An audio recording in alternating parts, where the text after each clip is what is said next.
Hi guys, Gaami movie చూసాను. ఈ movie వచ్చేసి కొంచెం సైన్స్ సంబంధించింది అండ్ మైథాలజీకి సంబంధించింది అండ్ స్పిరిచువల్ దానికి సంబంధించిన గురించి ఉంది. సినిమా మొత్తం ఒక 3 స్టోరీస్ లాగా స్క్రీన్ ప్లే చేస్తుంటారు. ఫస్ట్ వన్ వచ్చేసి విశ్వక్సేన్ గారి క్యారెక్టర్ ఒక బాబు అతను సంబంధించిన సైన్స్ ఫిక్షన్ సంబంధించిన ఒక స్టోరీ చూపిస్తారు. అండ్ ఇంకొక స్టోరీ వచ్చేసి దాసి క్యారెక్టర్ సంబంధించిన పాప గురించి అలా మదర్ గురించి చూపిస్తారు. క్యారెక్టర్స్ అనేవి లాస్ట్ లో కలిసే విధానం అనేది ఆ పాయింట్ వచ్చేసి మనకి అంత కన్విన్సింగ్ అనిపించలేదు. బట్ డైరెక్టర్ చెప్పిన విధానం అతని point of view perfect. But కాకపోతే ఆడియన్స్ కన్వే అవ్వదన్నమాట పాయింట్.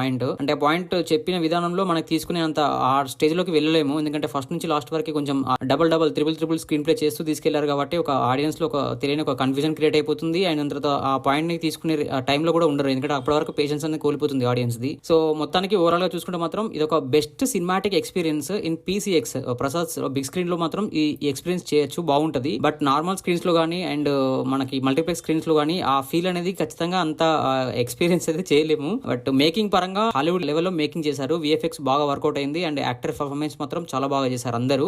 బట్ ఇందులో లిమిటెడ్ క్యారెక్టర్స్ మాత్రమే ఉన్నాయి. దానికి కూడా న్యాయం చేశారు అందరు క్యారెక్టర్స్. బట్ కాకపోతే ఇలాంటి స్టోరీస్ మన జనాలకి, తెలుగు ఆడియన్స్ కి అంతగా కనెక్ట్ కాకపోవచ్చు. వాళ్ళ పాయింట్ ఆఫ్ వ్యూ లో దాని థీమ్ గానీ దాన్ని తీసిన విధానం గానీ వాళ్ళు 100% సక్సెస్ అయ్యారని చెప్పాలి. బట్ ఇలాంటి కథలు మన వాళ్ళు యాక్సెప్ట్ చేయడానికి వెనకకి వెళ్ళిపోతారన్నమాట. అంటే నాకైతే మూవీ చూస్తున్నప్పుడైతే ఒక సాటిస్ఫాక్షన్ అయిపోయేంత ఫీల్ అయితే నాకైతే క్యారీ కాలేదు. ఫైనల్ గా చెప్పాలి అంటే it's a one time watchable movie అండి. అది కూడా డిఫరెంట్ సినిమాని ఎక్స్పీరియన్స్ చేయాలి అని అనుకున్న వాళ్ళకి మాత్రం వన్ టైం వాచబుల్. లేకపోతే నార్మల్ ఆడియన్స్ అంత నచ్చకపోవచ్చు. సో ఇది గైస్ మన రివ్యూ. ఒకసారి మన ఛానల్ కంటెంట్ గమనించండి. నచ్చితే మన ఛానల్ సబ్స్క్రైబ్ చేసుకోండి. And thank you so much for watching my channel. Thank you. By.